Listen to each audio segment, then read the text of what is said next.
professional investors like the risk return profile of Bitcoin. They just don't like the word Bitcoin. Bitcoin and risk adjusted returns. On the one hand, you want to make as big a return as you possibly can for every dollar that you put into something. But obviously, you're going to get a different risk profile with different things. And so it's like, okay, what is the best risk adjusted return that I can go and find? And the Sharpe ratio is essentially a metric that helps you understand that.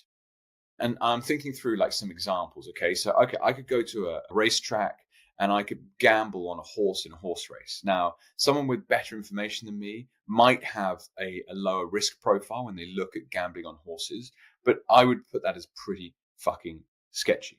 Now, the idea of going into casino, right? The house always wins.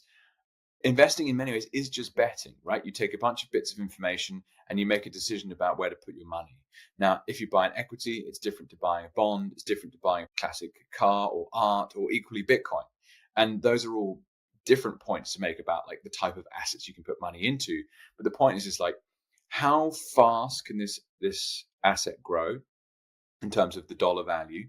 And what have you got to give away in terms of risk to get that potential reward?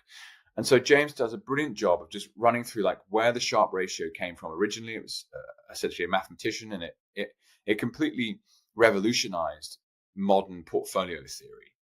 And it is actually an algebraic formula that, in some ways you look at it and go, oh, what's that?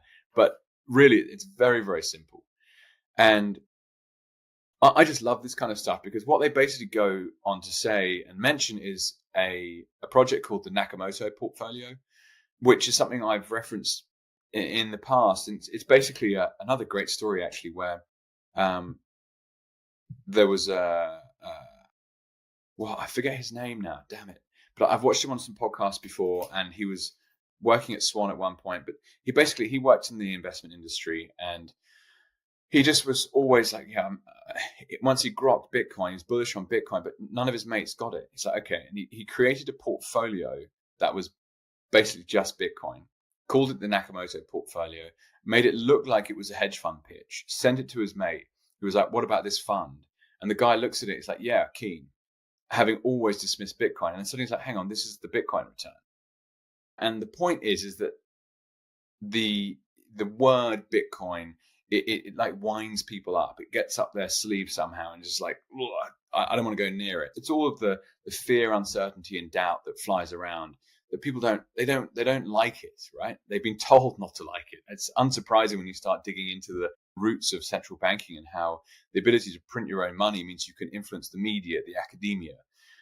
Putting that particular subject aside, it's a brilliant story because it shows that professional investors like the risk return profile of Bitcoin. They just don't like the word Bitcoin.